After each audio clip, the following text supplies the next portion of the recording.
이 위스키는 세계에서 가장 비쌉니다. 맥켈란 파인 앤 레어 1926. 가격은 얼마일까요?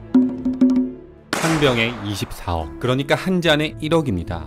혹시라도 짠을 하다가 한 방울을 흘리면 350만원을 버린 셈입니다. 이 술로 게임을 하면 아무도 흑기사를 안 부르겠죠. 그리고 이 사실에 질투에 불타는 한 가문, 글렌피딕입니다. 왜냐하면 이 싱글몰트라는 영역을 창조한 곳이 바로 글렌피딕이거든요. 잠시 싱글몰트를 설명합니다. 스카치 위스키는 크게 블렌디드와 싱글몰트로 나뉩니다. 여기서 스카치는 스코틀랜드에서 만들었다는 걸 말합니다. 스코틀랜드는 약 130개의 증류소가 있습니다. 마치 향수를 만들듯 이 여러 증류소의 위스키를 배합해서 만들면 블렌디드 위스키입니다. 그리고 이 비율을 조율하는 사람을 마스터 블렌더라고 합니다. 사업 관점에서 보면요, 이 블렌더의 능력이 뛰어나면 조금 저렴한 걸 섞어서도 맛있는 걸 만들 수 있겠죠. 과거에는 이 블렌디드 위스키가 대세였습니다. 대표적으로 발렌타인, 로얄 살루트, 조니 워커가 있습니다.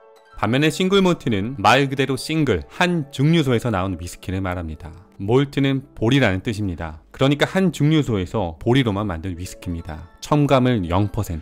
그래서 싱글몰트가 비쌉니다. 보시면 이렇게 싱글몰트라고 써 있습니다. 맥켈란, 발베닉, 글렌피딕이 대표적입니다. 그리고 1887년 바로 이 싱글몰트라는 영역을 최초로 만든 게 글렌피딕입니다.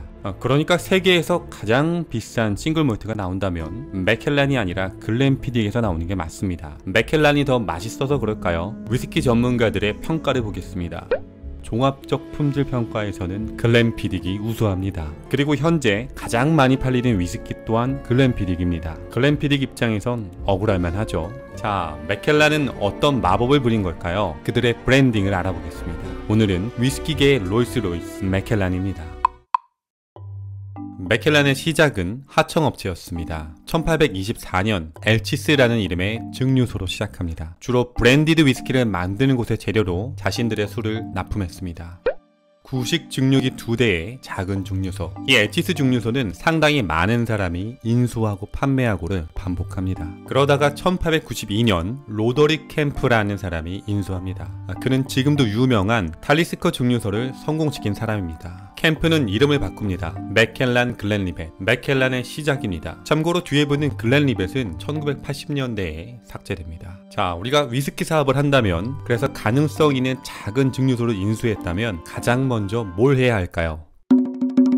공정의 핵심 역량을 강화해야 합니다. 캠프는 구식이었던 증류시설을 현대화합니다. 그 후 캠프 가문은 80년간 처음 2대였던 증류기를 21대로 늘립니다. 이렇게 빠르게 성장할 수 있었던 건 1960년대 당시 블렌디드 위스키가 붐이었기 때문입니다. 이 블렌디드의 재료인 몰트 위스키를 납품하는 맥켈란은 대박이 납니다. 그리고 1968년 런던 증권거래소에 상장합니다. 1980년 위기가 옵니다. 위스키 로크. 지난 유행에 위스키 생산량이 지나치게 늘면서 블렌디드 위스키의 가치가 폭락한 겁니다. 마치 코로나 초반 마스크 가격이 솟았다가 거꾸러진 것처럼 말이죠. 위기는 기회다. 맥켈란은 실망하지 않고 조금씩 떠오르는 싱글몰트 시장에 집중합니다. 그리고 4년 후 셰리 캐스크로 숙성한 싱글몰트 위스키를 출시합니다. 바로 지금의 맥켈란을 있게 한 시그니처 제품입니다. 이 셰리 오크가 뭔지 잠시 설명하겠습니다. 셰리 오크란 셰리 와인을 담았던 오크통에서 위스키를 숙성했다는 말입니다. 오크통에 남아있는 셰리 와인의 향과 탄닌이 위스키에 담깁니다. 파인 오크라고 써있으면 버번 위스키를 담았던 통을 썼다는 걸 말합니다. 더블 캐스크는 뭔가요? 이 오크통을 만드는 나무의 산지는 유럽과 미국으로 나뉩니다. 더블 캐스크는 이 두 가지 통 모두에 거쳐 숙성시켰다는 걸 말합니다. 1999년 맥켈란을 인수한 에드링턴은 중요한 결정을 합니다. 그동안 구매해서 쓰던 캐스크를 직접 제작하기로 합니다. 그리고 이 셰리 오크로 만든 싱글몰트가 지금의 맥켈란의 상징성을 만들어줍니다.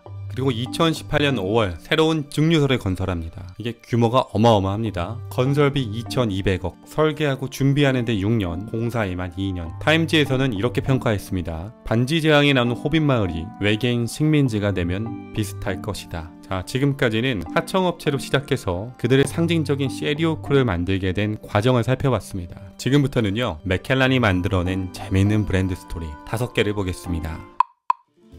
맥켈란은 가장 타이트하게 품질 관리를 합니다. 먼저 증류에 대해서 잠시 설명하겠습니다.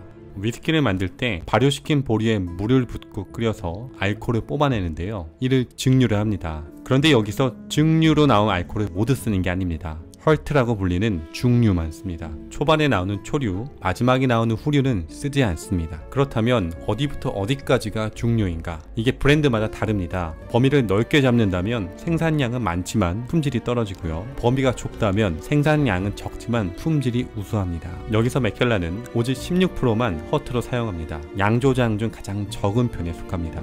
그래서 맥켈란이 품질이 좋지만 가격이 높을 수밖에 없는 이유입니다. 위스키의 특징은 생산의 한정성에 있습니다. 예를 들겠습니다. 여러분이 18년 전에 세 종류의 술을 담궜습니다. 앞으로 우리는 이 세 가지를 골고루 팔아야 합니다. 왜냐하면 위스키는 연도에 따라 가격이 기하급수적으로 오르기 때문입니다. 예를 들면 이렇습니다. 맥켈란 쉐리오크를 12년 때 팔면 12만원입니다. 그런데 18년에서 기다려서 30년 때 팔면 200만원이 됩니다. 20배가 높아졌죠.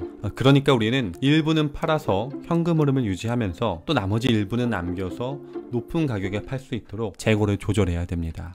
그런데 문제가 생깁니다. 소비자가 1번만 찾는 겁니다. 이대로면 30년 단에 남겨두지 못할 것 같습니다. 자, 여러분이라면 2번, 3번 재고를 어떻게 팔 수 있을까요? 2, 3번을 섞어 한정판을 만드는 겁니다. 블렌디드 위스키로 말이죠. 예를 들면 제임스 본드 시리즈가 있습니다. 이 시리즈는 제임스 본드 60년을 기념해 만들었습니다. 재미있는 건 제임스 본드의 아버지가 스코틀랜드인입니다. 그에게도 스카치 위스키의 피가 흐르는 거죠. 위스키의 부족함을 문화적 즐거움으로 채우는 맥켈란의 전략. 브랜드 이미지는 지키고 6개 시리즈로 만들어 판매를 극대화한다. 물론 이 해석은 김창수 위스키 대표의 의견에 제가 추가로 해석을 한 겁니다. 맥켈란의 의도와 다를 수 있습니다. 이럴 수도 있다는 제 의견이니 이 전략의 맥락만 기억해 두시면 좋을 것 같습니다. 2001년 당시 하원 의장인 마이클 마틴은 맥켈란 10년을 공식 위스키로 지정합니다. 이 선택이 더 주목받았던 건 그가 술을 끊은 상태였기 때문입니다. 자신은 술을 끊었지만 맥켈란의 뛰어난 향이라도 맡고 싶었다라는 뒷이야기가 전해집니다.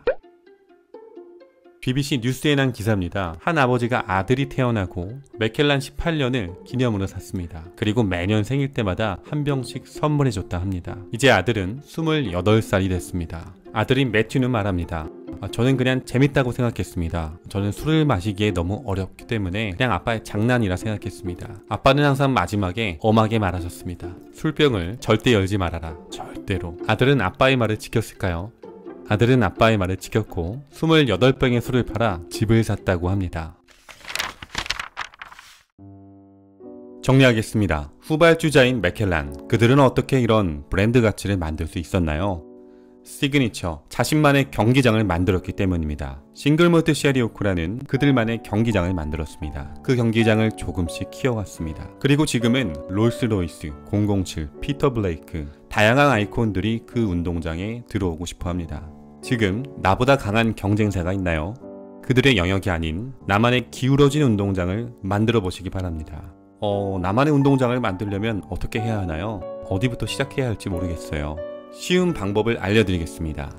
내가 속한 시장의 위기를 주목해보세요. 위기를 찾고 그 반대편을 살피는 겁니다. 예를 들면 이렇습니다. 위스키록, 블렌디드 위스키의 위기가 왔을 때 맥켈란은 그 반대편인 싱글몰트에 투자했습니다. 그리고 그때 시그니처인 쉐리오크통을 발견하게 됐죠. 그리고 재고관리에 빨간 등이 켜졌을 때 술이 아닌 문화 콘텐츠를 섞으며 맥켈란만의 세련된 브랜딩을 발전시켰습니다. 지금 우리 사회를 한번 살펴볼까요? 사회가 많이 어수선합니다. 마약에 폭력, 살인까지. 가슴 아픈 일이지만 이런 위기는 브랜딩의 기회입니다. 돈 때문이 아닙니다.